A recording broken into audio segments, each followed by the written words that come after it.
This is the IELTS listening test. You will hear a number of different recordings and you will have to answer questions on what you hear. There will be time for you to read the instructions and questions, and you will have a chance to check your work. All the recordings will be played once only. The test is in 4 parts. At the end of the test, you will be given 10 minutes to transfer your answers to the answer sheet. Part 1. You will hear a man phoning to inquire about a cleaning service for his apartment. First, you have some time to look at questions 1 to 5.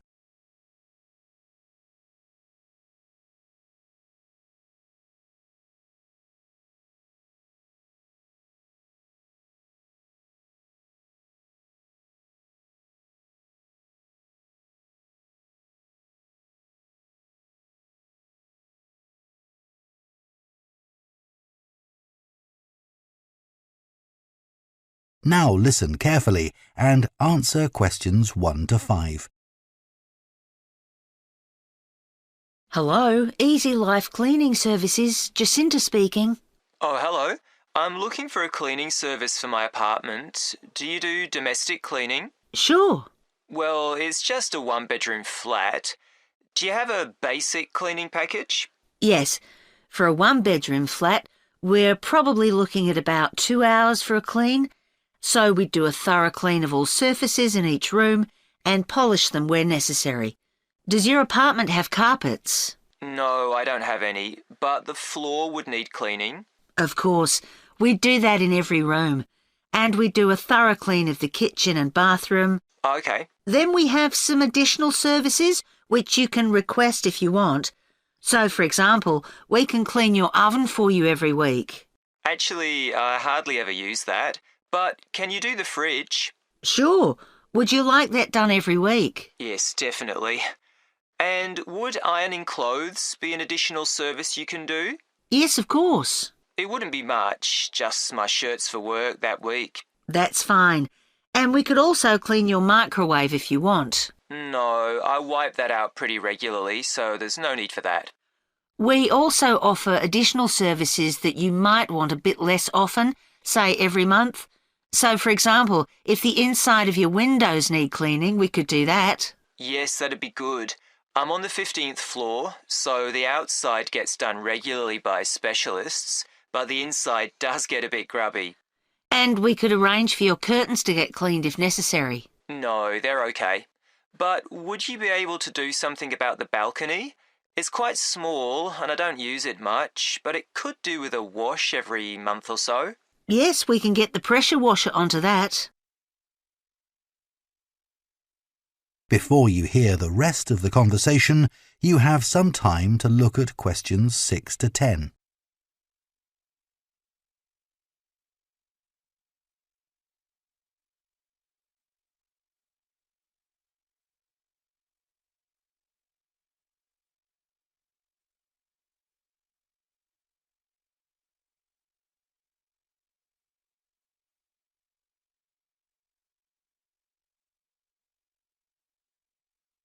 Now listen and answer questions 6 to 10.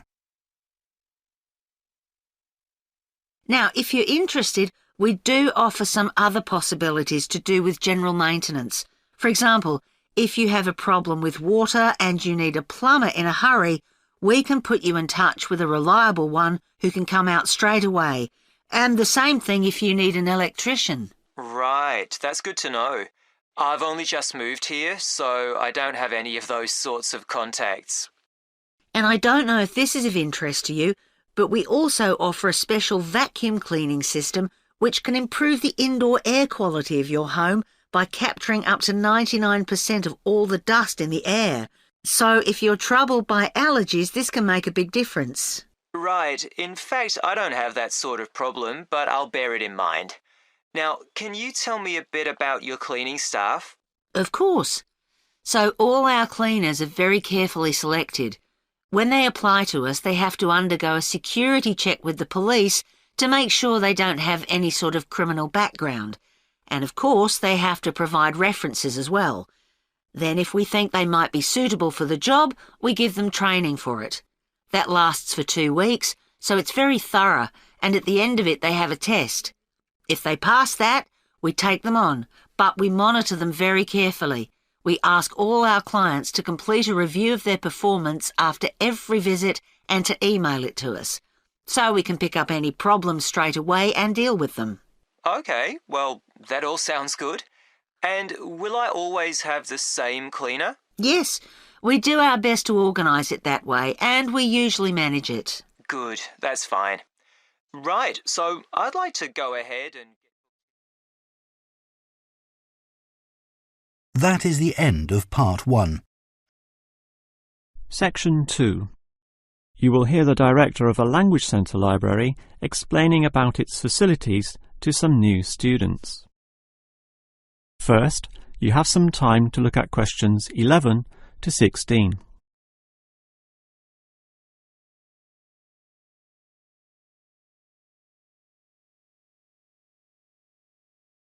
Now listen carefully and answer questions 11 to 16. Welcome to the library, or the ILC, which means Independent Learning Centre, and let me explain about some of its facilities. We're standing here at the entry gates next to the borrowing desk. That's where you check out any books, but you are also advised to study in the library here, since most of our material cannot be borrowed.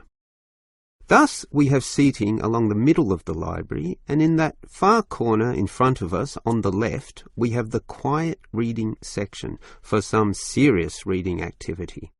We used to have the computers there, but then realised that that corner was very quiet and thus better suited for the purpose it now has. The computers were instead shifted to a more central location, right beside us here on the left. Again, somewhat confusingly, this area once housed the newspaper and magazine section, but the people in the quiet reading area had to walk too far to collect this literature, so it was moved to right beside them in the adjacent corner. So, feel free to read the newspapers there, but the reference books, those huge weighty dictionaries, atlases and encyclopedias, were all situated at the opposite end of the building, against the wall. This was because they weren't generally that popular, and we wanted more space for the magazine racks, always a favourite with readers. OK, as well as reading, you need to work on your listening skills, and for that you need the audio section. Again, such an activity needs a quiet area, so we put this in the last remaining corner up there on your right. As you can see, there are CD players and headphones, so just borrow the listening packs, sit down there and listen away. Right, that just leaves the main library.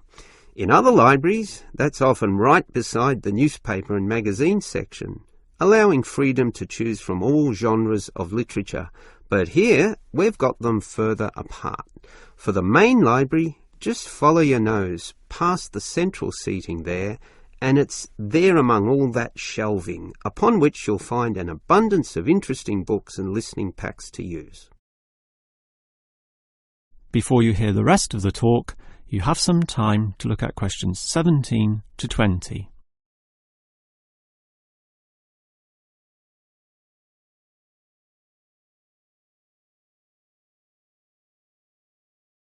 Now listen and answer questions 17 to 20. Now, I'd like to tell you a bit more about an excellent service offered in the ILC here that we call the Special Sessions. What can you do in them? For a start, many of you need practice in speaking English, and for that we hold a special discussion session, led by a teacher. That can be noisy. In fact, we hope that it is noisy, since that would mean many people are talking. It's in the central seating area, and it used to be from 10:30 to 1:30, but we found that the noise was disturbing the regular ILC patrons, so we shortened and moved this discussion to the morning 9 a.m. time slot, when fewer people are in the centre. It goes for 1.5 hours. All right, what about writing skills? Well, we can help you there with another teacher.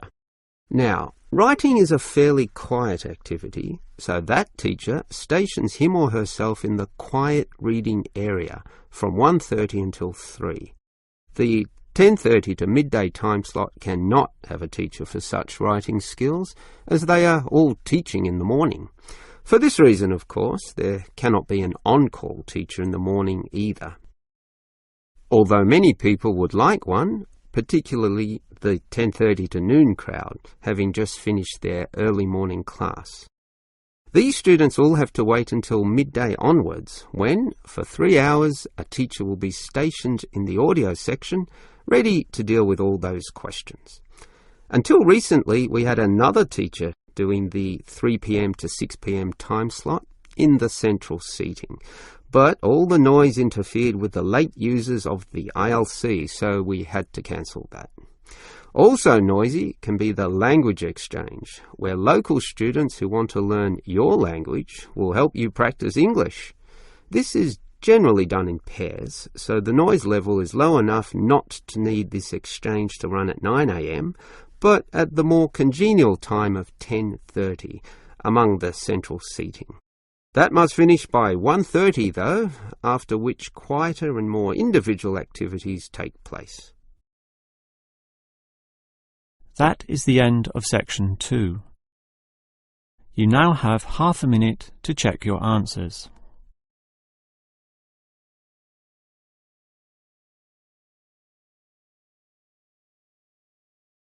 Now turn to section 3. Part 3. You will hear two students called Jean and Thomas discussing their sports science course. First, you have some time to look at questions 21 to 24.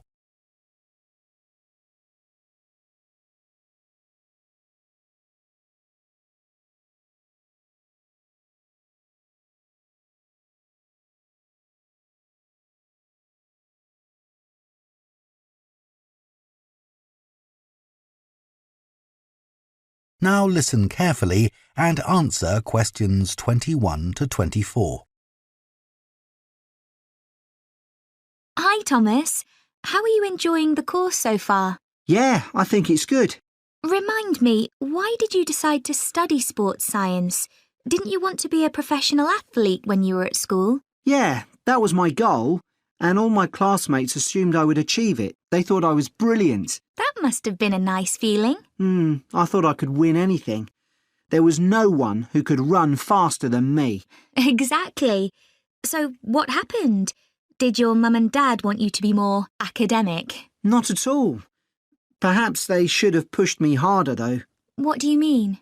I think I should have practiced more. What makes you say that? Well, I went out to Kenya for a couple of weeks to train. Really? I didn't know that. I was chosen to go there out of loads of kids and run with some of the top teenage athletes in the world. And I was so calm about it. I just kept thinking how fortunate I was, what a great chance this was. Everyone back home was so proud of me.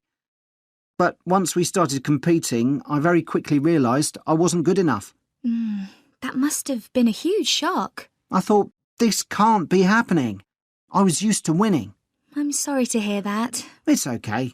I'm over it now, and I think it's much better to do a university course.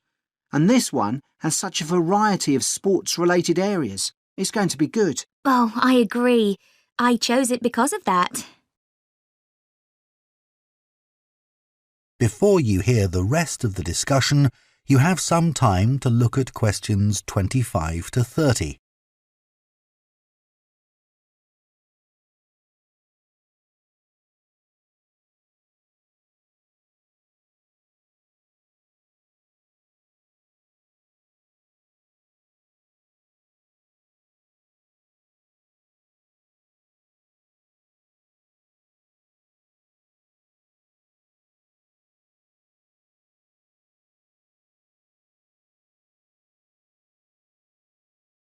Now listen and answer questions 25 to 30. So, Jian, Have you thought of any ideas for the discussion session next week on technology and sport? We have to cover more than one sport, don't we? Yeah.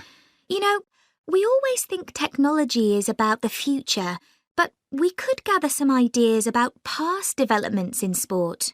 Look at early types of equipment, perhaps. I remember reading something about table tennis bats once, how they ended up being covered with pimpled rubber. 'Cause they were just wooden at first, I'd imagine. Yeah. In about the 1920s, a factory was making rolls of the rubber in bulk for something like horse harnesses. Really? Yeah, and someone realised that it would make a perfect covering for the wooden bats. So, what about cricket? That's had a few innovative changes. Maybe the pads they wear on their legs? I don't think they've changed much, but I'm just looking on the internet. And it says that when the first cricket helmet came in 1978, the Australian batsman who first wore it was booed and jeered by people watching because it was so ugly. Wow! Players have to protect themselves from getting hurt. I mean, everyone wears one now. Unlike the cycle helmet. Well, unless you're a professional. But you're right, many ordinary bikers don't wear a helmet. Hey, look at these pictures of original helmet designs. This one looks like an upside-down bowl. Yet the woman's laughing. She's so proud to be wearing it. It says serious cyclists ended up with wet hair from all the hard exercise. I guess that's why they have large air vents in them now, so that the skin can breathe more easily. OK, so we've done helmets. What about golf balls? Or better still, golf clubs. They've changed a lot. Yeah. I remember my great-grandfather telling me that because a club was made entirely of wood, it would easily break and players had to get another. There's no wood at all in them now, is there? No, they're much more powerful. The same must be true of hockey sticks. I don't think so, because players still use wooden sticks today.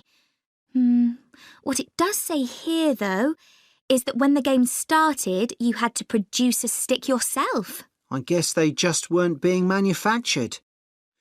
So, one more perhaps? What about football?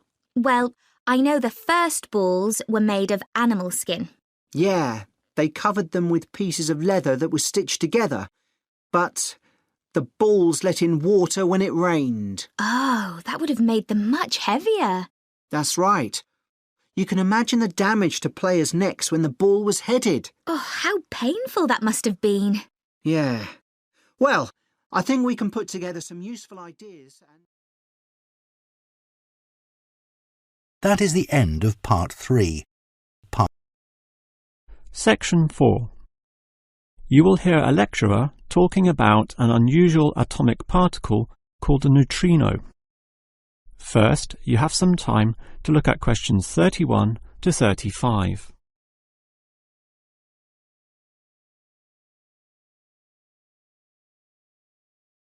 Now listen carefully and answer questions 31 to 35. When considering the smallest unit of matter, the atom, most people know of electrons, protons and neutrons, but almost none know of another particle, even though they are constantly emitted from the sun in the trillions, with 100 to 200 billion of them regularly passing through your body every second. To repeat, that's not thousands, not millions, but billions every second. You don't feel them because they are small. In fact, so tiny that we can barely detect their presence at all. These mysterious particles are called neutrinos. Despite such an abundance, detecting them is a huge undertaking, and there are many reasons for this. Firstly, the neutrino itself is so small that you need to eliminate absolutely all other particles around. To do this, you need what is called a clean room, one that has an extremely low level of dust, microbes, floating particles, or chemical vapors. You probably don't know it, but the air around you right now has almost 40 million particles per cubic meter. In contrast, the cleanest of clean rooms has less than 10. The second problem is that you also need an environment with absolutely no background radiation. At the surface of the Earth, such radiation is all around, from the sun and sky, and from TVs and communication devices. The only way to screen out all that is to go underground, and I mean deep underground. For example, the Sudbury Neutrino Observatory in Canada uses an old nickel mine, one of the deepest in the world, and puts the observatory in its lowest tunnel, more than 2 kilometers below the surface. At such depths, stray radiation is sufficiently screened out to allow neutrinos only to pass by. The final problem is that you need an elaborate detection system, and this apparatus is huge, and its installation in this deep underground cavity presents quite a headache. Holding such a weighty construction safe and secure requires complex engineering work, such as rock bolting and support structuring. This obviously requires great care and takes a lot of effort. Before you hear the rest of the lecture, you have some time to look at questions 36 to 40.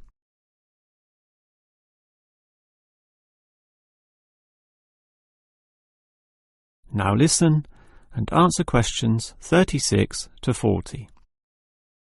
So I've told you about the difficulty in detecting neutrinos. They are tiny, virtually weightless, have no electric charge, and hardly interact with anything at all.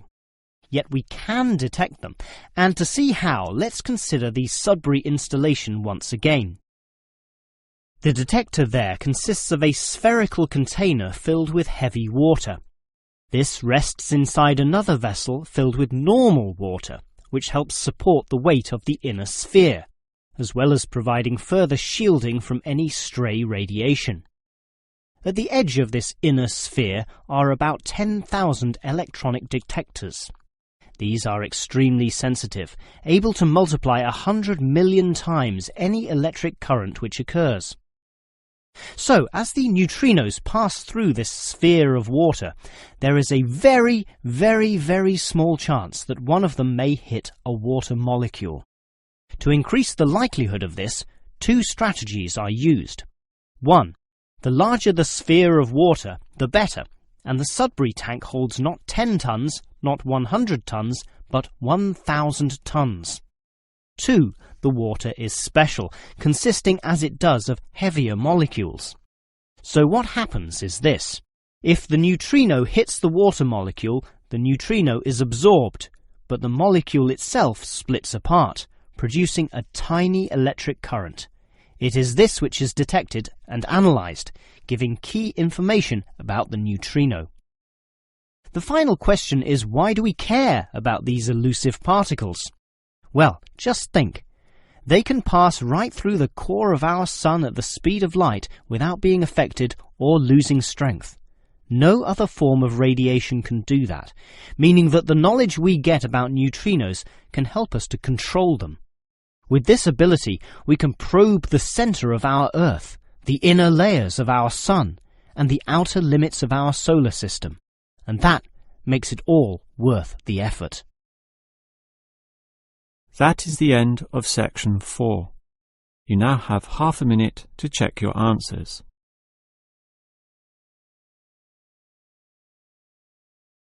That is the end of the listening test. End of the listening test.